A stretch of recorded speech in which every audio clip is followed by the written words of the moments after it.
Benders post game begins now, presented by InsideTheRink.com. Go there for Bruins content and Benders merch. Click the thumbs up, subscribe, turn on the notifications. The Boston Bruins win another home game. This one a 2-1 win over your Pittsburgh Penguins.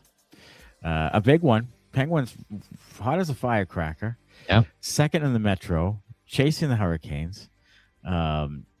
They come out storming, get a goal early. A long shot from the point by Carlson goes in, and you think, oh boy. Then they challenge the goal that they thought they had. And that's the one they choose. This is the one they choose. Yeah. They don't challenge the one the other day. They challenge this one. This is the one they pick. Yes. Where the guy is barely brushed. This is the one they choose. This is the one they chose, and they don't get it. So now they're on the kill. Yeah. And you think, oh boy, this isn't good at all. But the Bruins climb right back right away, score 2 goals, as they've done many parts of the season, coming back with some quick strikes, especially at home. And they hang on from there, 2-1 about 6 minutes in, and then it ends 2-1. And the Bruins win, and it's a huge win as they go 4 points ahead of the Capitals. And the Bruins have 2 games in hand with them. Mm-hmm. And then 5 points ahead of the Blue Jackets. They'll have to play Columbus twice in Columbus coming up. So this is a big one. Now Thursday becomes a really big one because we need to see this type of effort, these types of wins on the road. You do need to see it on the road. At home, they can take care of business. Sure. You know, they can. They're one of the best home teams in the league. Yes. And they were now 28-0-3 when leading after 40 minutes. So it behooves them to get the first goal. They can't seem to do it because, Pittsburgh scores on the first shot after the Bruins have 2 unbelievable chances. Yeah. Like off the opening faceoff. Who was it? Nutty on a breakaway, basically. Yeah. Stoned. And then, Elias Lindholm, who we never see 5-on-5, has the puck alone in front and shoots it into his body instead of pulling it to the backhand and scoring easily. And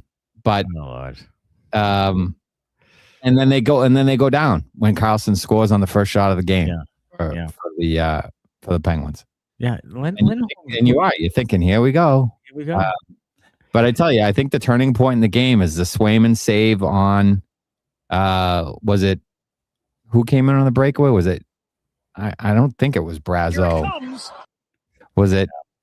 I don't know who it was. I don't know if it was Rust or Brazo or Raquel or somebody. But somebody had a breakaway. Yeah, and. Swayman with a big save. Yeah. And then the Bruins were able to kind of turn the tide at that point and got a couple of goals and then were able to hold on and make it last. Yeah, they were. And the penalty kill's been better. It has been. I don't know what they did to that thing. I mean, Sturm talked about more pressure, not giving up enough, all that space all the time. And we talked about just the general structure of the freaking thing being a little out of whack, but they finally figured that thing out, it seems. Hopefully. And are killing some penalties now. And they're winning, a 2-1 game. They're winning some low-scoring, tight games. But again, typically at home. But now they go to Nashville, who seems to be selling guys off. McCarron goes. Cole Smith might go. They seem to be kind of positioning themselves to make some trades. So this is a game Thursday night that I really think you need the 2 points. Yeah, you have to win on Thursday. Yeah, it's not a must win because they're up in points in the standings. They have some games in hand on people. But you have to prove that you can go on the road when people are right on your heels and win a big game. Win a game that you need. Win a game that you should win. You should win that game. Yes. If you're a playoff team, that's a game you have to go on the road and take care of. You have to win that game. You have to. What do you got, Connor? We can say that it's not a game that is a must win. However, At the end of the year, if you don't make the playoffs and everybody looks back at that game and others and says, Sure. that's probably the game that cost you, then I would argue it's probably a must win. And there's probably a lot of these must win marked on the calendar. Yeah, look, if you're a playoff team, you have to go in there and take care of business. You do. If you're a serious playoff team, like if you consider yourself that, you have to go in there and win the game. There's no excuse to not go in there and win the game. Correct. You should win it. So if you don't, that's a red flag. Yeah. You're also kind of weirdly healthy right now. I mean, you have like 2 or 3 teams without really any injuries at this point. They don't really have an injury right now to speak of, and they're at full speed, like they're at full go. And of course, Don Sweeney talked about what he'd like to do at the trade deadline. He wants to make the team better. He thinks they deserve it, which we talked about. Like we talked about that was going to be a thing. We talked also about how you can't mess up the room because you've finally created the culture seems to be coming back and so, getting some decent leadership, and it starts to look like it used to a little bit. So you don't want to break that thing up either. But again, I mean, you talk about a guy who's just really good at being vague, tons of words that don't mean much of anything. And again, just hearing him talk is just like nauseating. But they're not going to do much. They're throwing things out there about Poitras and Lysell and Lohrei and what have you, but they're just not going to do much. They might get a depth defenseman or something, but I just don't see it happening. There's some late talk tonight about Connor Garland again, but I have my trepidations about a guy like Garland too. Like again, 4 years ago, yeah, we would love to make that deal happen, but I'm just worried they haven't watched him play since 4 years ago. That might be true. That might be true. That might be true. I don't know if their West Coast scouts are asleep. The time change, they just go to bed early. When everybody. Sure. I don't know. I don't know what happens, but it screwed them on Elias Lindholm because I don't know if they were watching that guy the last few years, and were bidding against themselves, and then you have the Zadorov contract that we didn't love at the time, which now is fine, I guess.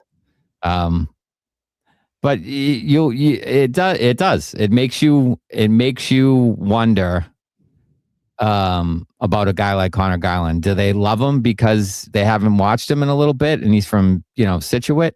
Like, is that what it is? Yeah, I mean, it could be. Can it not be that? Can we not try to collect everybody from Massachusetts? Yeah. Like, I know we would have a pretty good team if we had everybody from Massachusetts, but can we not do that thing? Can we not? Can we try something else? 19 assists this year.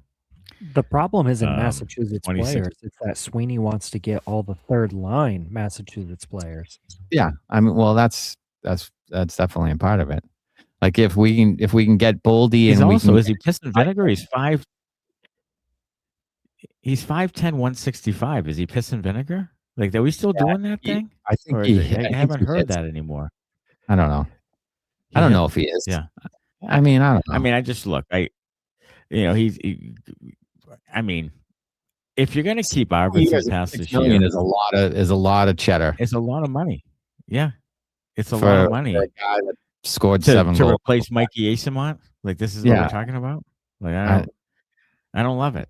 I don't love it. Not if you're giving up, Lohrei. No. You can't afford to give him up right now. I mean, I know I've crushed the guy a bunch, and deservedly so at times, but he's played better. He's played better. Played better. And again, tonight, 14 minutes. He had 3 shots on net. This is exactly how you have to play him. He's a third pair until he figures out more of what he needs to do.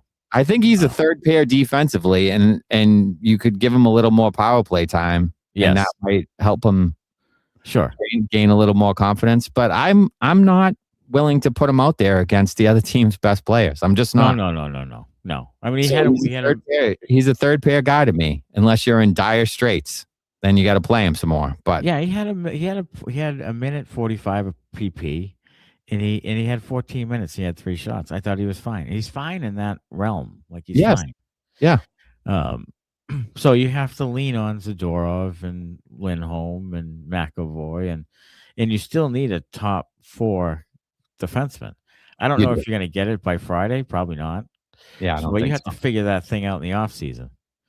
Because if you're losing Peeke, and it sounds like you are, because Sweeney basically said Peeke's at the end of his contract and didn't say anything else. So they're not going to re-sign the guy. No. So I mean, I don't know. He did talk about the depth and how he needs depth for. He said 11 games in 19 days. He needs the depth, so he's not going to trade roster guys off the roster right now, especially in defense, because you need all that depth there. So, I just don't. I think Poitras might go for the reasons we talked about. Like, he changed his agent. He hasn't been super happy. He thinks he probably should be getting another chance a while back, and maybe he's right. Maybe he isn't. I don't know, but he hasn't.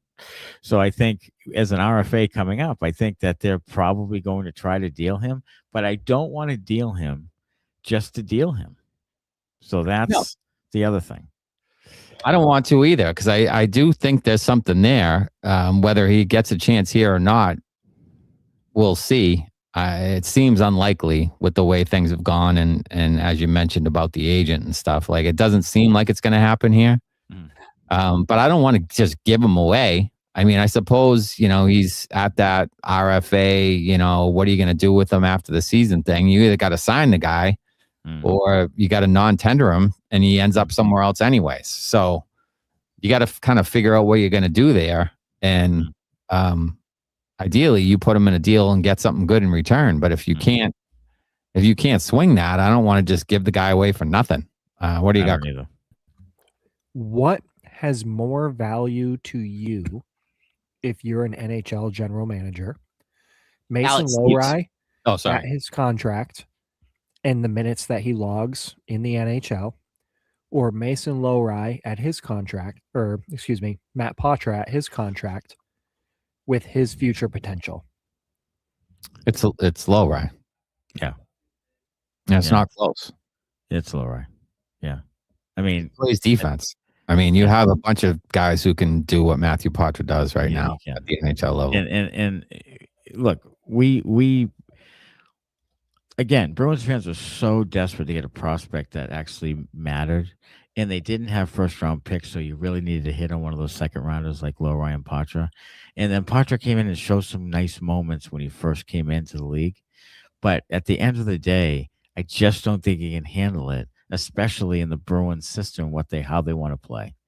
So I don't think Poitras has a ton of value. People seem to think he still does. I'm not sure how much value that is. I mean, yeah, as a throw-in, or if a team wants to take a chance, like a Western Conference team wants to take a chance, but he's small. He's already been injured.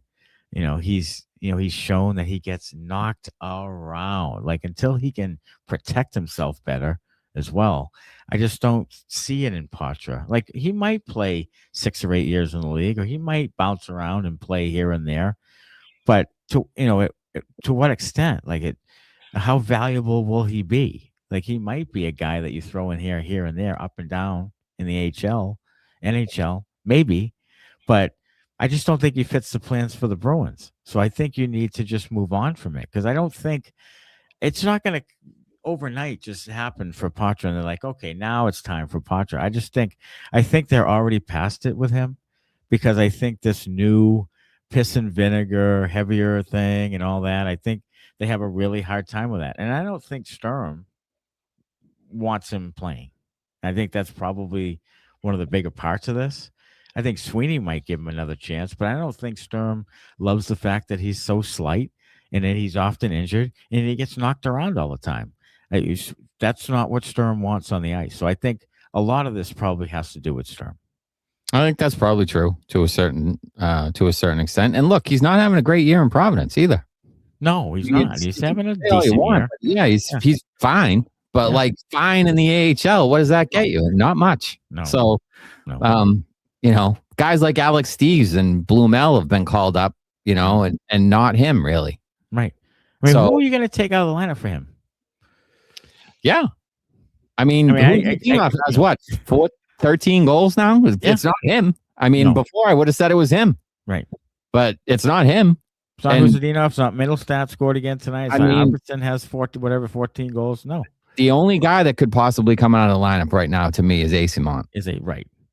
And I don't think Poitras would do what Eyssimont does. I would take Kuraly out of the lineup, but that's just me. Yeah, man, but I think Eysimont's really the only one, and they're not going to put Poitras on a third line with another rookie in Minton, and they bounce it around. Is it Geekie? Is it who's Nadinov? Is it Middles? Like, I don't know who else was on that line. So yeah, I don't see it. I don't see the fit there for Poitras presently. So I think you have to try to look to deal him. And will they get anything good in return? Probably not. Honestly, but one thing about Sweeney we've seen all the time is that he really loves to win the trade going away. Like, he is really gun shy about hockey trades.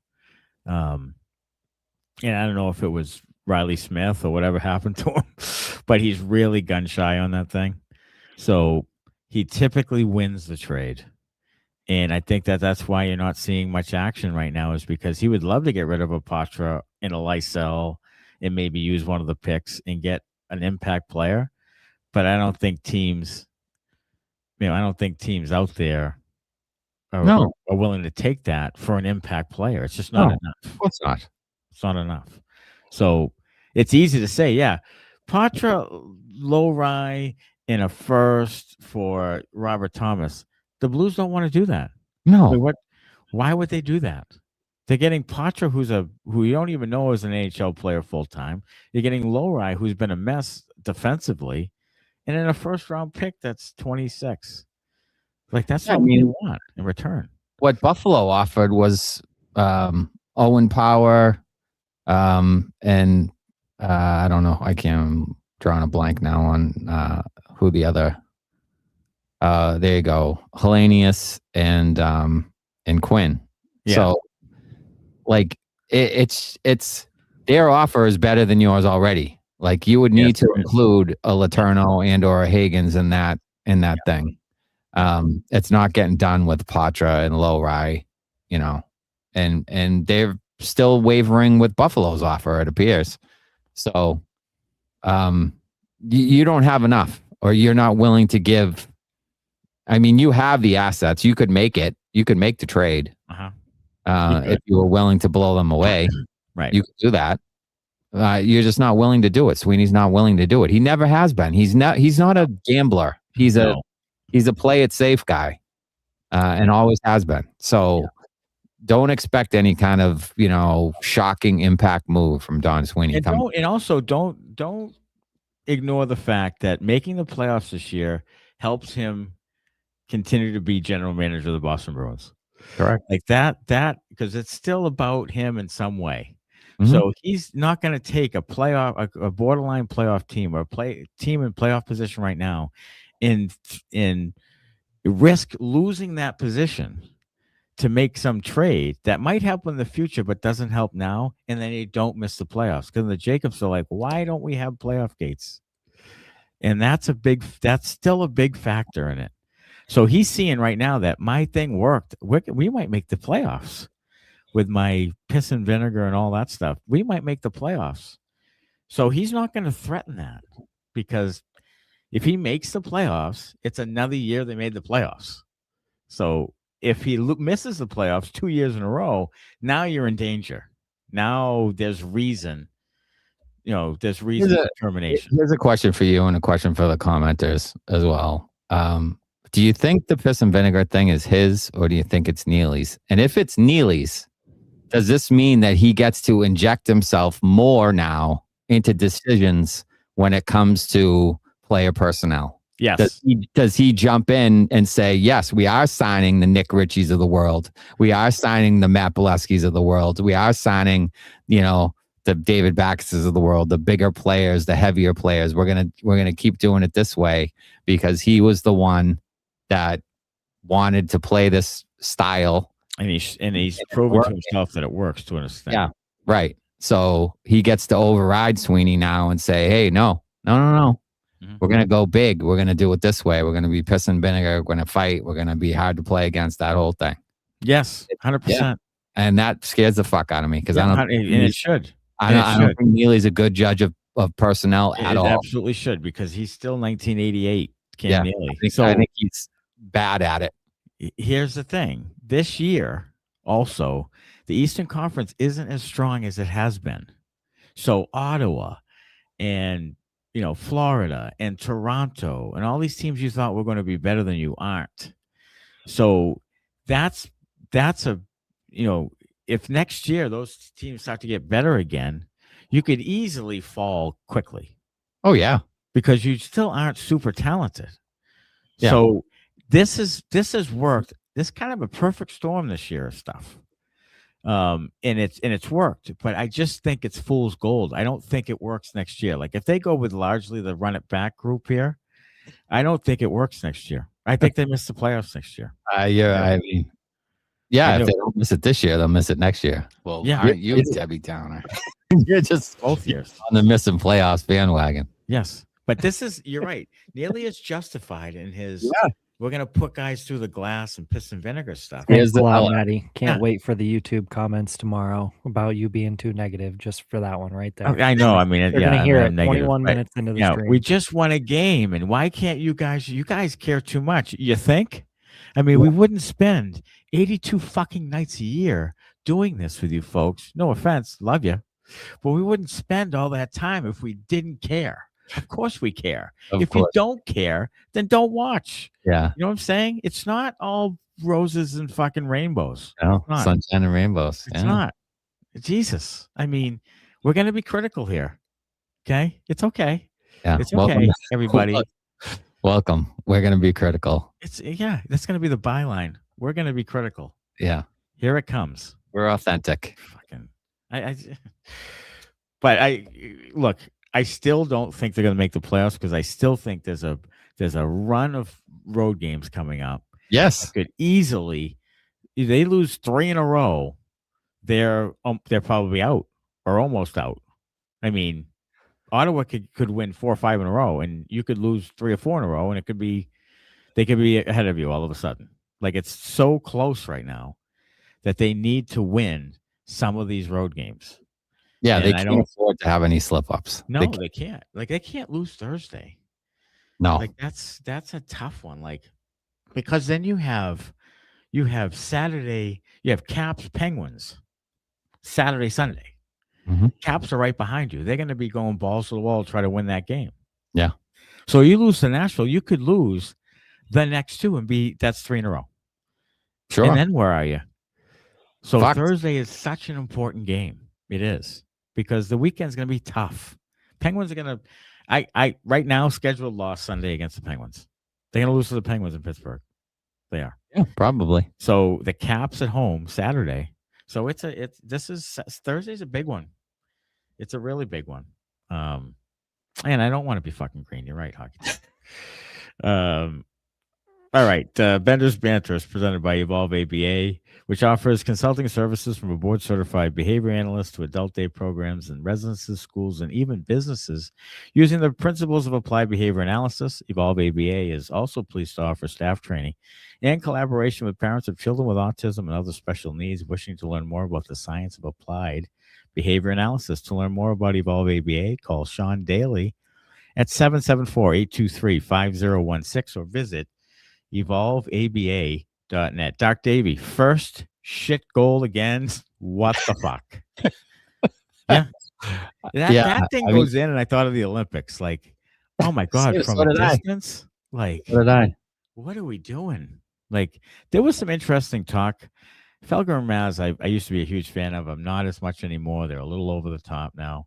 Yeah. But there was some discussion about Swayman. They actually talked hockey a little bit today. And there was this discussion about Swayman, and Felger made some good points about putting Swayman out there right now. And one of the points was you're hearing Binnington and Bobrovsky and some of these other guys out there throw Swayman out there and see how desperate teams are to get a goalie and see if that's something that you could even potentially throw something, swing something at.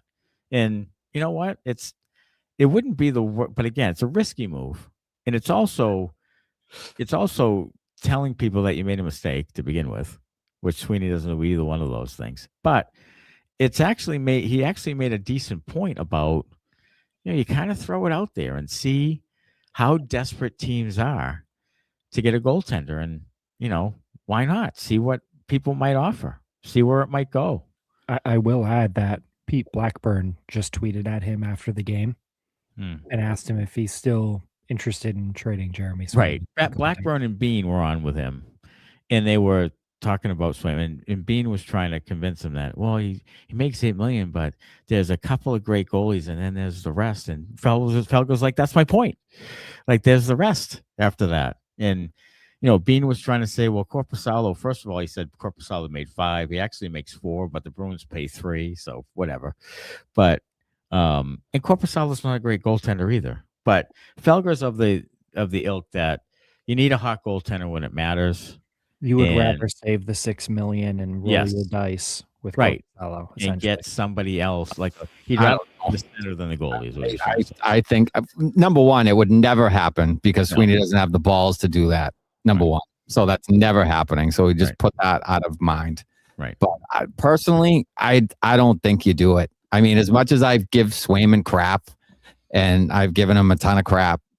Like, can you imagine if you were the Edmonton Oilers, though, and you have all that talent and your goaltending just fucking sucks and you can't get over the hump because your goaltending is just bad all the time, bad.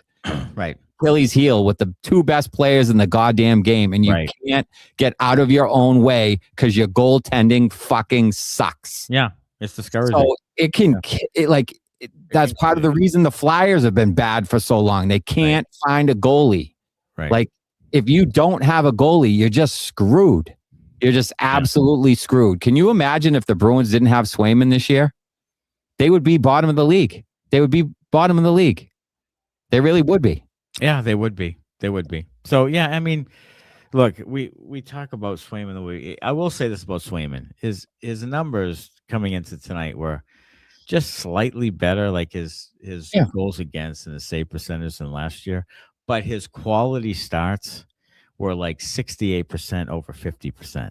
So what we're saying is when he has a quality start, it's a fantastic start. Yes. When he caves in this year. That's what it is. So that's what it is. So the numbers, the overall numbers, when you look at it, you're like, well, it's not that much better than it was last year. But the quality, he's giving more quality starts. At almost 20%. Mm-hmm. So that is something. Now, look, I don't particularly love the guy. I don't love the guy at all.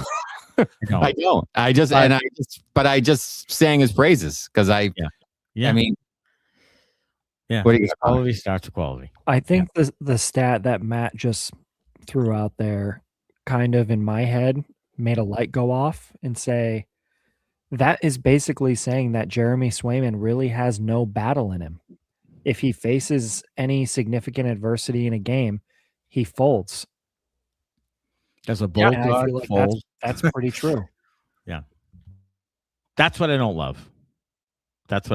When it really goes south, or if his team isn't playing great in front of him, he kind of mails it in. And I don't know. They were also talking about the Sturm comments about Korpisalo being ready to go after the Olympics and being right to practice. And he really needed the 2 days of practice and he was ready to go. It almost seemed like it was a little dig at Swayman that he wasn't ready to go. And he wasn't injured like some people thought he might be because he played the next fucking game. Yeah. So he just wasn't ready to go. Yeah. He was hungover or he was drunk or he was not focused. I feel like Sturm didn't love that. Yeah. Probably not. And that's not the type of thing that the team gets behind. You know what I mean? McAvoy was out there. He was probably fucking funneling. He was out there. Yeah, he was. So he actually, so part of it too, I think, is that like McAvoy played. Swayman didn't even play. Like, how are you not ready, dude? McAvoy played like 25 minutes or whatever.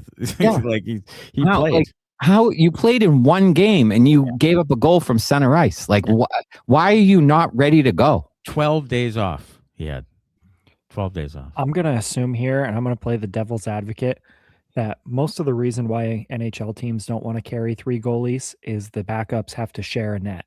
And typically that means the third goalie really gets no ice time whatsoever in practice. Yeah. So if that was truly the case and what happened to Swayman during the Olympics, he could have just been rusty, especially after getting boozed up for a couple days and partying around the U.S. So whatever. But going back to something I said earlier in the year, Boston Bruins fans aren't stupid. Just tell them, hey, he won the gold medal. He got a little boozed up, and he hasn't really played at all. He needs a couple practices with some NHL players chucking the puck at him, and, he'll be back tomorrow. So I tell you, I think Boston fans would respect that more, honestly, than like I have an ouchie on my finger or I'm not acclimated yet. Just say I got absolutely shit-faced because we won the first gold medal in 46 years. I'm hungover to the gills. I can't go yet. Give me some time to, pop a couple aspirin and drink a couple beers and get back ready to go. Like real Bruins fans would 100% respect that. Boston people would. I honestly believe that. I would respect it because I'd be hammered too. I'd probably give him a fucking standing ovation if I was at the game. Yeah, I mean, honestly, first game back after that shit. Like if he was like, I'm fucked up, man. I drank too much, partied too hard after we won it. Can't blame him. I've been fucked up too. Matthew Curtis says Maddie might not be going green after all. Until Victoria says, apparently I'm just crazy, but I truly hate mid-season trades and believe they should only be allowed in the off-season. Interesting. That is interesting. I feel like it creates some excitement around the league.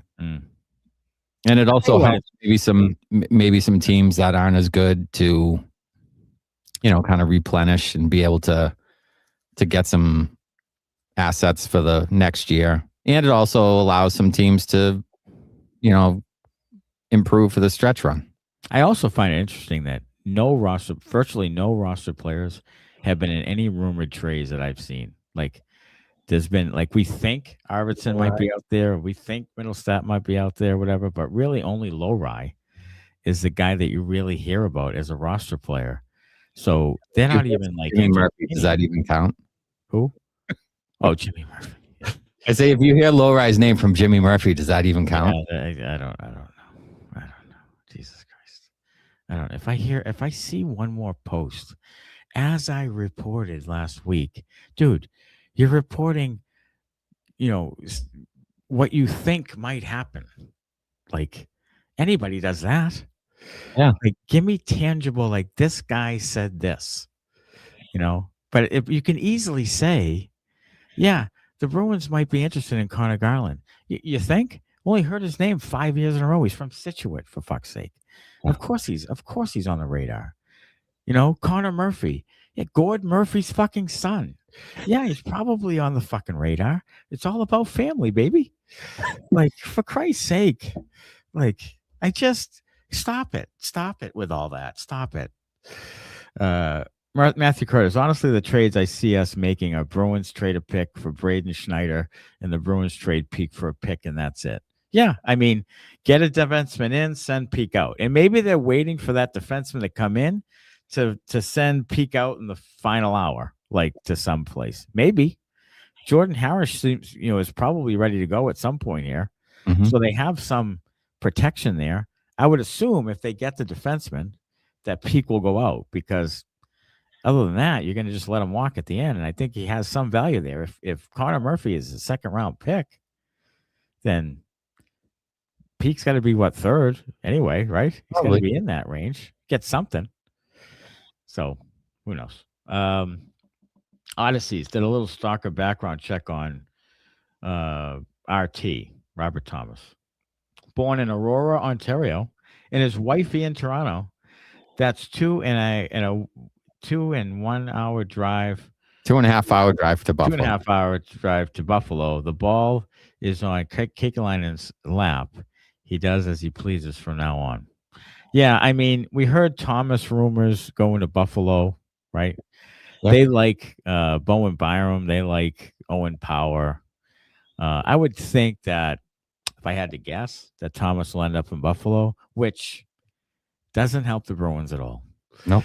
Like, that is not good. If you get a top line center on the Buffalo Sabres with Tage Thompson, whatever, like, and Alex Tuck and those guys. I mean, that's pretty Benson. That's pretty good. Yeah. They're going to be pretty good. Look, they're already better than you. They're better than you right now. Their roster is better than yours. And adding him would certainly bump that up even more.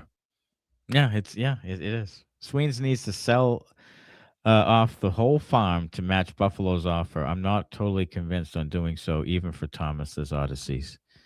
I'm going to just tell you right now, Odysseys is like 6th overall in assists per 80 games or 60 games or whatever it is. Like he's Thomas 6 for 60 minutes, whatever the hell the stat is. Thomas is up there with Pastrnak and everybody like else. Top 6, top 8. Yeah. He's a really good player who's capable of 80 or 90 points, and certainly fucking capable of working with David Pastrnak to score a lot of goddamn goals. Yeah. So, look, Dean Letourneau, yeah, I love the prospects of him. I love the thought of it. I love that whole thing. But I'm still, if you get the proven commodity at 26 years old who has term, that's pretty reasonable. Yeah. Jesus. It's hard not to say no, regardless of what Dean Letourneau becomes. Yeah, people have said that Thomas is a top center in the league, like a 1C. And he said there's only about 15 of them in the league overall. Yeah. One of them.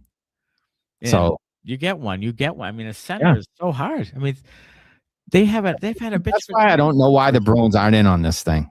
I don't know why. They've been clamoring for a guy like this forever. And it's been kind of elusive for them. Like, he's out there. They said they're probably going to deal him. Like, get in the mix. Yeah. Get in the mix. If you want to be better sooner, this is what you do. See what you can do. I love, and look at everybody's so afraid to trade Higgins or trade Letourneau. There's no guarantee that those guys are going to be Robert Thomas. There's no guarantee. So what if Letourneau comes into the league and he's okay? What if you have to deal him 3 years from now because you don't want to extend him? I mean, what if he's Justin Brazeau? Yeah. What if What if James Higgins is just a little slight, gets hurt often? What happens? Robert Thomas has proven to you at 26 years. If he was 30, I'd have a different thought. Yes. But he's 26. So I would. I would. Yeah, I mean, Pastrnak in his prime, McAvoy in his prime, Swayman is like. That's the other thing, is that you wait for Higgins and Letourneau to get to peak form. Those guys are 3 years older. Yes. You can do it next year with Robert Thomas. You can do it Friday with Robert Thomas and make the playoffs and potentially make a run in a weaker Eastern Conference if you had Robert Thomas. Yes. Yep. Go ahead, Connor. A little aside here, but some trade talk.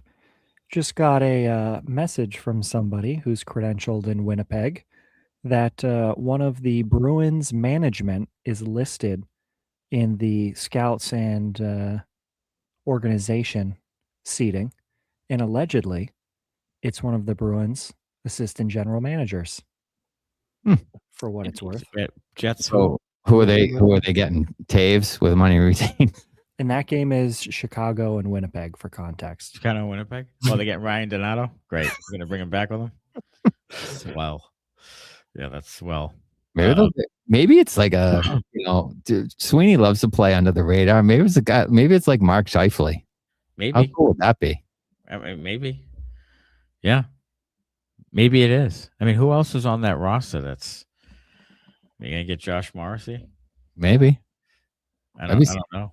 Well, they've been rumored to be interested in trading Logan Stanley and Cole Perfetti for context. Right. And I just got a picture of the list. It's the Bruins AGM plus a Boston scout at that game.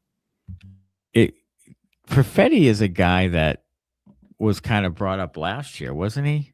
He was. He's a guy that people were kind of looking at. And I like Perfetti. I like Velarde. Yeah. Gabe Velarde's pretty good. Mm-hmm. I kind of like Alafalo. Iafallo's okay. I mean, he's okay. But Perfetti, he's 24. He was a 10th overall pick. This year, a down year, 21 points. Last year, he had 50 points, and he had that year that was like, and in the playoffs, he had 3 goals and 3 assists. Like he was kind of showing that he was, kind of a rising kind of player. This year, he's taken a step back. Maybe you get Cole Perfetti and you take it's a Morgan Geekie type run at trying to get a guy who was a higher pick that maybe you can squeeze some life out of. Yeah, I wouldn't hate that. I wouldn't hate that move. I mean, if that's a guy who replaces Arvidsson or Eyssimont or whatever, that to me that makes your team better. Yeah, Perfetti over Eyssimont, 100%. Yeah, 100%. Okay. Yeah. So it's just a matter of, would you do Perfetti and, for Lohrei and something? I don't know if I'm giving up a defenseman off the roster. It's funny how the Lohrei thing has changed. Like, we'll go back to the clips of, I want Lohrei off my fucking hockey. Yeah, I mean, look, I did want him off the hockey team, but I always said I still don't want to give him away. Right. Like you just said, Cole Perfetti has 21 points. Yeah, that's better than Mikey Eyssimont, but I'm thinking like you can get Cole Perfetti for like maybe a second in Poitras or something. That I would do. I would do Poitras in a second for Perfetti. So I don't think you need to give up a Lohrei in that situation. Yeah. Maybe I'm crazy. I don't know, but I feel like wouldn't that be a Bruins type move to get Perfetti? No talk about him at all. Right. And he's 24. He's a higher pick. Sweeney likes those guys who used to be like first round picks, but haven't really panned out. Zacha, Geekie, that type of thing. And maybe Perfetti's a guy is like, get him in our system, get him on our team, like have him playing hard every night. And maybe Perfetti, is a 50-point, 60-point guy, for the next few years. Yeah. I don't mind it. I don't mind it. Yeah. You could talk me into that. Yeah. Odyssey says, and you need to topple Buffalo's offer as well, so it would be Hagen's, Letourneau, Hindley. Yeah. So, Jesus, Middlestat's another one. Like next year is his last year, I believe, on the deal, right? Same with Zacha. Yeah.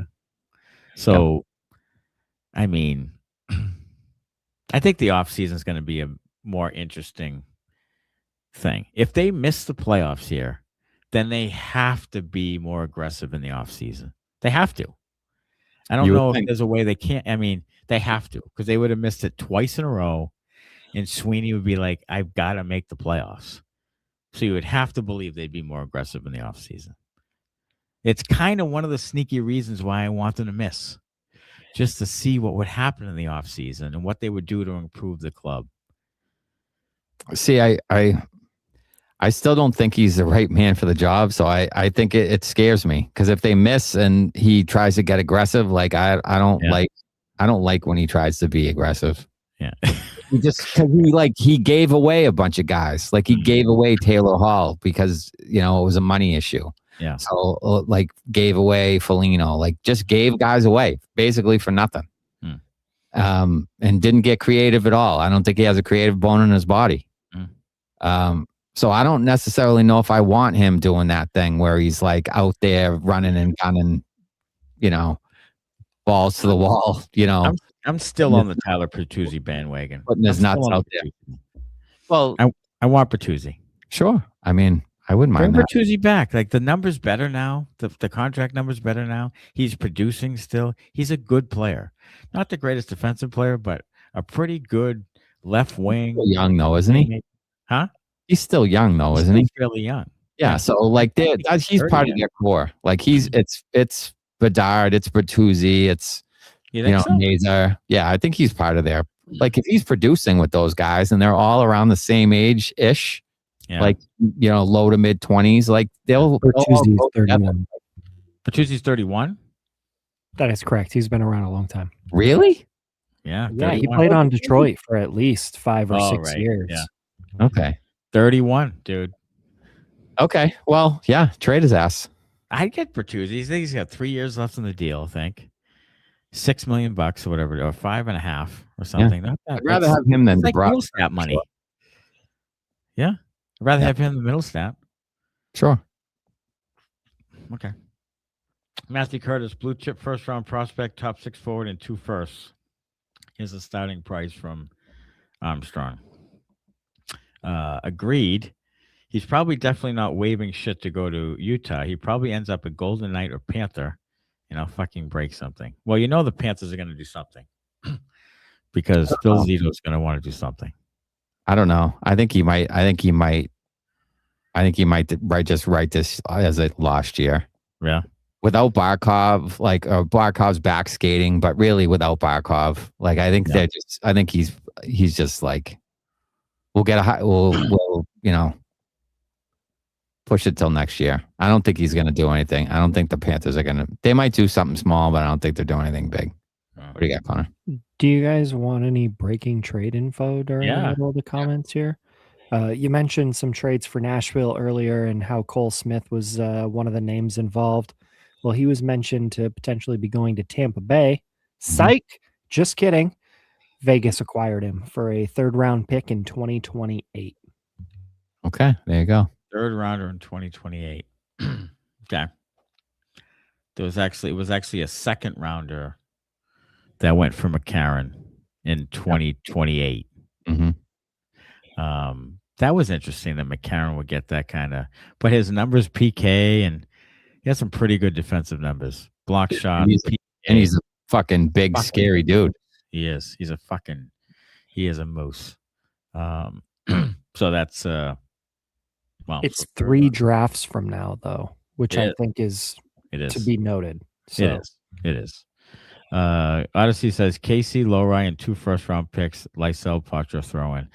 I love that whole scenario, but look, it's like the old Red Sox trades that we used to come up with. Yeah, send them Jeremy Giambi, Troy O'Leary, Mike Lansing, 6 guys that they don't want. Yeah, that's really the thing of it. You have to look at it not from your side. You have to look at it from the Blues side. Right. And how does that make the Blues better? Yeah.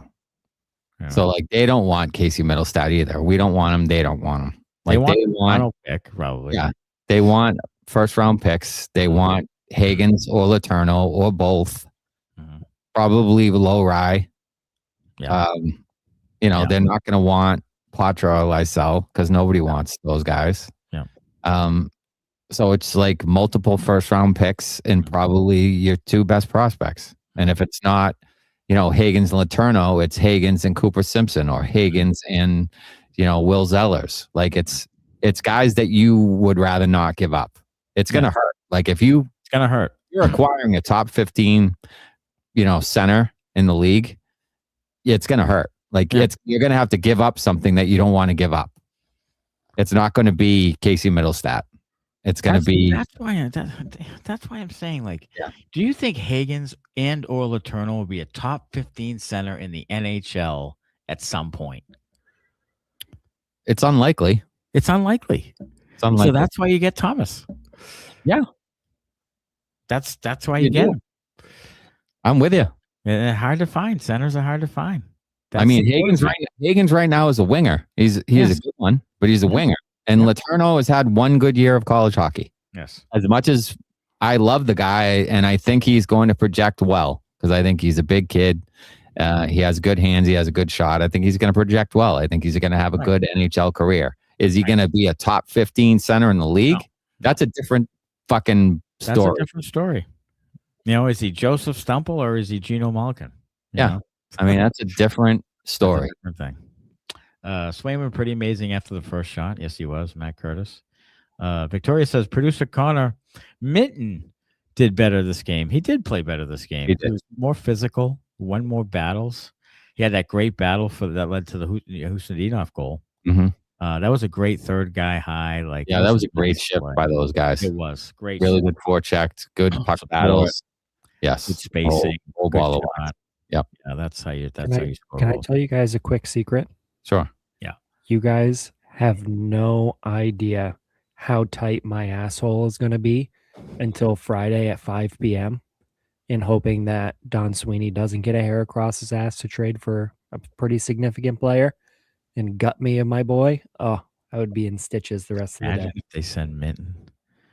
There's no way they trade Fraser Minten. I don't think there's any way. I would be burning my Minten t-shirt in the driviveway. I think he is near untouchable. I think they use more baby oil than you do when it comes to Fraser Minten. They love the guy. They do.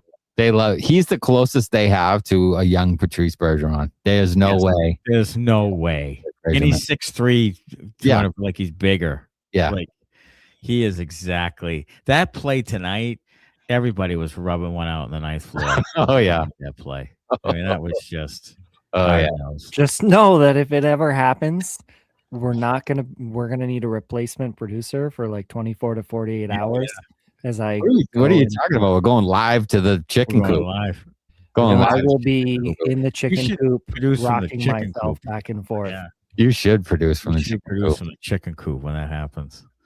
We're going live to Connor in the chicken coop. Going either that or Connor's hand checking someplace. Yeah. We'll be on Sweeney's house. We'll be live with Connor on the shitter. Yeah. Gets traded. Yeah. Victoria says Lohrei is going to be a great Canuck. I just have that. He might. What's that? He might. He might. I mean, do they get Besser or Garland? I think I'd rather, if you put a gun to my head, I'd rather say Besser. Me too. Garland I'm a little skeeved out by it. It's pretty sad that you had to say a gun to your head to pick Besser. I don't think you needed a gun to your head. Well, the Garland thing it just scares the shit out of me. I don't know. Hockey Talk says Garland is Jake DeBrusk from Scituate. Yes, he is. He 100% is. Yeah. Eileen says, great win. Thinking I'll be painting Maddie green for sure. Yep. Let's hope we can get a road win. Let's hope. Yeah. Yeah, she's all ready to put. She got all sorts of green fucking paraphernalia. Yeah. I mean, I love it. Like a goddamn leprechaun. Yep. Nice. Yeah. Nice. Victoria. Biggest question I have: will Garland be a producer on a good team that has no drama like the Canucks have had the past 3 years? It's an excellent point. It is. It's an excellent point. If he comes back home, some guys, Charlie Coyle comes home and does well. Jimmy Hayes comes home and doesn't do well. I feel like Garland played well in Boston over the course of his career. Yes. Yeah. Oh, I feel like he'd be one of those guys that comes home and does well. Matt Boldy comes home and does well. Yeah, sure. I think he would be rejuvenated. I think he would also benefit from a change of scenery and getting out of that awful culture like you talked about, Victoria. So, I think he would be a positive add. I'm not sure I want to give up what they want in return for him. Yeah. If you said we could have Connor Garland for a 3rd round pick, I'll do it. I'll do that 100%. I'll even pay the friggin' I think they're going to want much more than that. Yeah. So, B-Wag says, really need the Canadians to lose tonight and then a win on Thursday. Need to slowly get out of the wild card spots. It's a good point. Yeah, I would like Ryan, that. Is that, the Islanders are not that far ahead of you. Like, you can sneak into, not the Islanders. You'd have to sneak into Buffalo, right? Detroit. Detroit and Buffalo have 76. You have 73. If you could sneak into the Atlantic top 3, that would be great. You have a game in hand on both of those teams right now. Yeah, but you'd have to win this road game Thursday for sure. You do. You need some of those teams to start going the other way. Now, Buffalo's been hot for a bit. Maybe they hit a slide. They've done it before. Mm-hmm. There's no guarantee that they maintain. Bill Matthews says, you guys need to make some stickers for your merch. It's an excellent call, Bill. We have stickers, Bill Matthews. We do. We have stickers. We have a shit ton of stickers. I actually have to get some stickers to put on my new hydro flask. Yeah. I can look at them right now. I can see them over the top of my monitor. This roll of stickers right there. Ooh. Yeah. I do. You better respect those stickers. They went through all of World War One. Oh my God. They came from France. The stickers have traveled better than the 3 of us have. They've been all over Europe. They were in Portugal. They were in France. They were in Germany for a long time. All over the damn place. They were supposed to come with us to Tampa, but didn't arrive until like 2 weeks later. No. That was a shame. Yeah. It was a shame. And speaking of merch, while he's mentioned that, there is a ton of new T-shirts that Smitty has designed over the last few weeks, and I've been slowly releasing them all. They should all be out. We just haven't really told you about it yet. So if you know, you know, and now you know. Yeah, there you go. Yeah. You know. We got some McAvoy stuff up there. We got some Swayman. Yeah, we got some Geekie. Yeah. We got another Zadorov, I think. The Geek Squad shirt is probably going to be one of the better sellers, if I had to guess. Yeah, it's a good one. Okay. I really need to need to ship to the Bruins, see if some of them will wear them in the press conferences. That would be nice. It would be. I got an email from Kevin McLaughlin from Byhalia, Mississippi. Jesus. A huge Bruins fan, born in '59, grew up in the hometown of that Hall of Fame defenseman Jordan Harris. Yeah. Byhalia, Mississippi. Kevin, thanks. That's but so he grew up where? Jordan Harris is what, from Lowell? Is he? Isn't he from around here? I thought Jordan Harris wasn't he? Haverhill. Haverhill sounds right. Yeah. I thought he was from He's Haverhill. from here. He's from Haverhill, Massachusetts. Yeah. Haverhill. Maybe there is a Hall of Fame defenseman named Jordan Harris. I don't know. All right. Let's see. Connor, any loss is the loss that keeps us out of the playoffs. It's the effing Winter Classic, just saying, says Craig Campbell. Yeah, that's one you can look back on.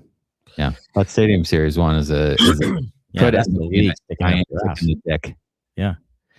Victoria, Matty is definitely too negative. He should definitely do bag skates for his negatives. Yeah. Yeah. I'd die. I would die. He would die. And then you wouldn't have me here anymore.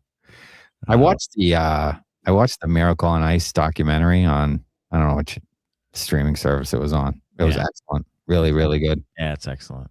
I mean, I think the whole thing's great. The story's great. The Mike Ruzioni thing, just like, okay, Rizzo. Jesus Christ. I mean, they roll him out there like he's, Jesus Christ. Like, yeah, he scored a goal. It's a huge goal. It's great. But, if anyone has ever hung his hat on one thing, I mean, my God. Well, I mean, he's fuck all the time. Yeah. I mean, you have no joy. I don't. I'm a joyless prick. I am. I'm a joyless prick. Christ. I was listening to Felger rip on him. For fuck's sake. Felger was saying that the Russians weren't pros. They were like some military league. And I don't know what he was saying. Oh, Christ. Severed Soul. This team has Neely written all over it. Reminds me of the Sweeney Neely teams, kind of. Yes. Yeah. Sway had Nam flashbacks with that one, says Victoria. Yeah. I wouldn't want him in the bunker. Comments tonight. That's Eileen asked me today, she was like, would you rather be in an elevator with Swayman or Geekie? And I was like, Geekie. And then I just started Swayman or McAvoy, Swayman or Harris, Swayman or Poitras, Swayman or fucking Michael Callahan. Callahan. Yeah. I want to be in the elevator with anybody else. Yeah. Go ahead, Connor. Why do I feel like if you get stuck in an elevator with Jeremy Swayman, he would be the person that you look at him and make eye contact, you guys nod, and then you go to look away, and he keeps trying to talk to you somehow. Yes. Yeah, probably. He's probably the nicest guy in the world to talk to. He seems nice. When I talk he'd probably say, hey, I love your podcast. And I'd be like, oh my God, I love Swayman. All it takes. I mean, we're easily bought and paid for. Superficial asshole. Yeah. I mean, you wanna compliment me? Yeah, compliment me. Fucking shower me with compliments. Yeah, I am sure that Jeremy would tell you that you are redefining the podcasting market in Boston. Yeah, we're resetting it. We're resetting. Yeah. My love language is affirmation. If he gives me all sorts of affirmation, should we hold out for something like Simon did? Yeah, we'll hold out. Yeah, we're gonna set the market. We're gonna set the market. Next year we'll hold out at the beginning of the season. Yeah, we'll hold out for $2.50. Pejman, I would absolutely shop him. He's a pain in the ass and has not even come close to living up to 825 that he bitched a fit for. I'm not saying I give him away for nothing or a bad return to shop him. Yeah.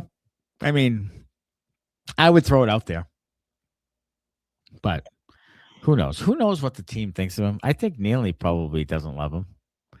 I mean, I think he pissed Neely off. I think he probably likes it. He's probably fine with him now, but I think any little thing will piss Neely off about him. I guarantee it. I don't think any of management love him for the holdout and all that and setting the goalie market, the whole thing. But he can stop the puck. Yeah. Most of the time. Sure. Rad Shredder on X says, just joined, so sorry if I'm retreading old ground, but I absolutely hate the idea of trading Mitts. Yeah, they're not trading Mitts. I swear to God, Minton is going to play on this team for like 15 years. He is. Is he talking about Minton or is he talking about Mittelstadt? I think he's talking about Minton Mitts, right? Isn't this Mitts is Mittelstadt, I think. Oh, yeah. I mean, I'm open to trading Mittelstadt. Mittelstadt is Mitzi, I think. Mitzi? Okay. And Minton is Minty, I think. Minty and Mitzi, I think. Sounds like a bad 80s sitcom. Yeah. Mork and Mindy. Minty. I need to admit something. I missed the origin of Maddie going green and have no idea what's happening to this man Maynard. Is it if we make the playoffs or something? Yes. I have been against them. I'm not against them. I have been saying that they won't make the playoffs, which I still am. What's that? I said you are against them. Oh, I'm just kidding. I just think they're not going to make the playoffs. I still don't think they're making the playoffs. And then somewhere along the line, I have to. Well, it's St. Patrick's Day is March 17th. That's the day that I'm going to make the decision. They play the Montreal Canadiens. Yeah. That's when I'm making a decision one way or the other for good. That's the cutoff. He's either in or out by the 17th. And if I'm in, I'm painting myself green. We're not going to welcome him to the bandwagon on the 18th if he's still out on the 17th. Yeah. He is not welcome. Yeah. But I will be painting myself green if I say yes. Yes. That's what I'm doing. Shamrock shakes for everybody on the 17th. Shamrock shakes, baby. So some good ass Shamrock shakes. I mean, it is. That in and of itself should be a reason for you to hop on board. I bought six. I bought 6 boxes of Girl Scout cookies today. Thin mints, baby. All 6 Thin mints? Huh? Thin mints are my fucking favorite. Thin mints, lemonades, peanut butter sandwich. They have these new ones called something or other. It's like a chocolate marshmallow thing. I tried that. I love the Thin mints. I love the lemon ones. The lemonades. I love the caramel delights. Yeah, the old Samoas. Yeah. Yes. I mean, fuck. I mean, I'll eat pretty much any candy, any cookie. I'll tell you what. Throw the Thin mints in the freezer. Oh, fuck yeah. I'll eat the shit. Yeah. Pejman says Poitras and Lysell for Shane Wright. Throw in a 5th rounder. Maybe. That's a guy who was picked very high that you might be able to get. Yeah. Although I think you might be able to get Matty Beniers instead of Shane Wright. I think they like Shane Wright a little more than Beniers at this point in time. Yeah. Honestly. Right. True. Beniers is a guy that, I'm interested to see what happens with him coming down the road. Maybe not now, but at some point. He started off so hot, so well, just like that team did. And then he kind of cratered and so did the team, and they haven't really found it since. Right. Yeah, I don't know. Dan Maynard says, can the U.S. post normal letters to Australia? Chuck some in an envelope for me. Not sure if it's only parcels that can't be shipped. Yay, tariffs. I have no idea. Cost me $4,000 to ship you 5 stickers. I don't know. Is that what he wants? Stickers? You get a camel. Yeah, stickers, right? Well, I said that I would look back into this again because with the whole thing of, the Supreme Court saying that these tariffs are illegal, they shouldn't be charging tariffs anymore, you would think. Be. Yeah. And I looked it up, and it says that we can ship to Australia via USPS or FedEx. So I have a buddy that works at, the buddy whose house I shit at last time works for USPS. So I'm going to ask him what the dealio is and if he can help a brother out with getting some things across the water. Careful, Dan, because Connor's going to shit in a box and mail it to you. So be careful. Yeah. No, I can only do that if I can, see and feel the ambiance to report on it, I see. Okay. Dan Maynard says, do you guys have ginger nut cookies in the States? Them in the freezer with some milk. I have no idea what a ginger nut cookie is. No. I like a ginger snap. I like those. Snaps. I like those. Absolutely. Snickerdoodles are my favorite cookie. I love snickerdoodles. Oh, fuck yeah. Yeah. 3 up, 3 down. Are we doing that? Yeah, 3 up, 3 down. We have more comments. Says, holy shit, elevated with Judd. That's great. What floor, Judd? 6. We're at 5. Here it comes. Here it comes. That's an aggressive little short one. That's here it comes. Like here it comes. Yeah. Here it comes. Here it comes. What do you think Judd's talking about when he's that's kind of it's a little sexual. Yeah, I think so. So just a hair. All right. 3 up, 3 down. 3 up. Do down? We'll do it down first. Get down on it. Get down. Maybe Judd's wife has like a little twitch every time he says that while she's watching the broadcast. Maybe that's all right. 3 down. We'll start with number 3, Chris Letang. He was a -1. He had in 21 minutes. Whatever. Number 2, Connor Clifton. He had 2 penalty minutes on a takedown of Pastrnak, which I didn't love, and then he gave him a little extra, which I didn't love. I did love Elias Lindholm giving him a cross check in the back after that. But he had 2 giveaways, 3 hits. Typical Cliffy hockey, all over the place, doing nothing. And then the number 1 down, give it to Gino Malkin. He was a -1 with 3 giveaways, 1 hit, 2 shots. Without Sidney Crosby, he needs to step up. And you didn't really notice him out there tonight, I didn't think.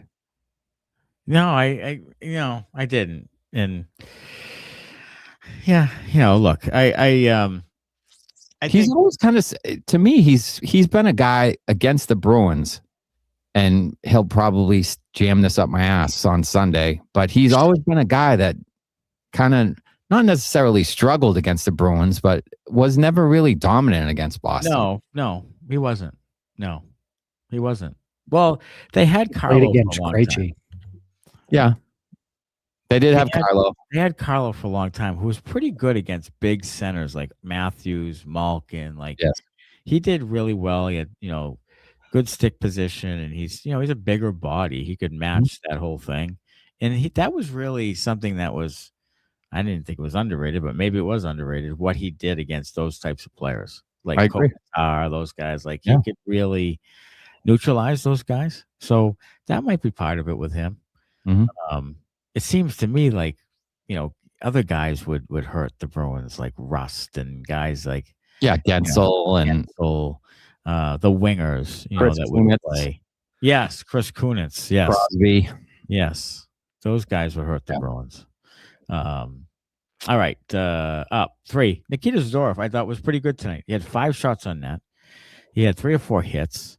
He played 19 minutes. I thought he was actually much better than he has been in the last handful of games. Mm-hmm. So, 2, Nutty, particularly in the first period, was all over. He was flying. He was flying. He was possessing the puck. He was playing really, really well. Winning battles everywhere. Yeah, and then he had that really good, nice shot for the goal. And then Swayman, number 1. I mean, they win because of Swayman at the end of the day. And again, when they win, it's usually because the goaltending is really good. When it's not good, they have a hard time. So that's what I had for 3 up today. Eileen says she's going to make me snickerdoodles. She makes great snickerdoodles, by the way. Looking ahead, March 5th at Nashville. What do you see for that one? What did I say for this one? I don't even know. I think it was 4. Was it like 4-2 Penguins or? Did I go with my usual 4-2, 5-2 Penguins? 4-2 or 5-2 Penguins, yeah. I'm going to go 4-2 Preds because until the Bruins show me they can win on the road, I don't think they can win on the road. Yeah. I think they're going to lose 4-3 in overtime. It's going to be one of those like loser point kind of feels like a loss. Should have 2 points, get 1, but don't get none. I think it's going to be 4-3 in overtime. Nashville. kicking the game. Huh? Who scores the game winner? Stamkos? I love Philip Forsberg. Yeah, me too. I think Forsberg's great. So Forsberg scores the goal to win it. Yeah. All right. Would you rather? Steven Stamkos, Philip Forsberg, Roman Josi, or Saros? I'm still Bruins. They are still Bruins. Partly because of age. Yes, 100% because of age. It's actually 100% because of age. And I think that right now at this point in their careers, I think that only Geekie is the one that isn't what these guys are. So Pasternak's better, McAvoy better, and Swayman slightly better. Yeah, I would agree with that. Geekie is the redheaded stepchild there. I mean, he is, but he's also a 33 goal scorer. Yeah, he is. He is.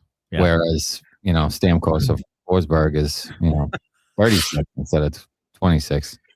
Matthew Curtis says, "Can Connor make a Matty Barry negative prick T-shirt? I want to see that shit in the streets." Yeah. Matty says, "No." I'm gonna put like Dikembe Mutombo finger. No, finger wag. Connor Clifton tonight. I might be a little bastard. Connor Clifton with the little shakedown of Pastrnak. Zadorov wasn't having it. No. I cross-checked him to next week. But I thought he was going to get matched there, but he did not.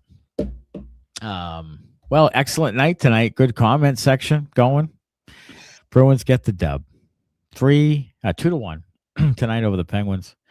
Now they're 4 points ahead of the Capitals and 2 games in hand. Need it Thursday night, 8:00 start. So we'll be on a little bit later. This is I think one of the last even 8:00 starts. Okay. 12:30 on Saturday, 4:30 on Sunday. So some afternoonish, matinee-ish. So this is the first of 6 straight? 6 straight days. So we're gonna episode tomorrow night, game Thursday night, trade deadline special show on Friday. Game. Yep. 6 days in a row for the Benders. Yeah. Day of us. Piss and vinegar. Just, get a plug away. Yeah, I mean, by Sunday, we are going to be piss and vinegar. We're going to be fucking livid. We're going to be pissed off to everyone. Oh, you shoveling tonight? You guys get buried again tonight? It turned into rain. So now I have I have 2 inches of slop in my fucking driveway. So it's gonna be 50 degrees, 55 degrees. I'm letting it all melt. Fuck that shit. I slid into my street tonight on the way home though. It was like a sleeting hail fucking ice storm when I was driving home tonight. Yeah. And just slid right into my street. Took a left, almost slid into my neighbor's fence. It was awesome. Phenomenal. Yeah. I heard it was like a slushy mess, really dangerous. Yeah, it was pretty dangerous. Yeah, for an hour or so. Yeah, I was out driving in that. Were you? Fun. Yeah, good time. Working for the man. You know what I mean? I know. We gotta make it so that we can do this full time. I'll tell you what. If we get to a point where we could do this full time, I will do a daily Bruin show. Daily. Yeah. Why wouldn't we do a daily Bruin show? Daily Bruin show. We'd kill it daily. We'd give you the shit that sports radio doesn't give you right here. Daily. 1 hour show, daily, 2 hour, whatever it is. I don't care. Daily show. Yeah. 1 hour, 2, 3. I don't 1 hour, 3, 4, 5, whatever. I don't give a shit. 20 minutes. Multiple times a day. All right. Thanks so much, everybody. Tomorrow night, episode 9 p.m. Eastern. Join us live. Let's get some more people in the chat tomorrow night. Let's talk trade deadline. Let's talk about what might happen, could happen, will never happen. Let's talk about that tomorrow night. Until then, as always, go. Thanks a lot. Bye-bye.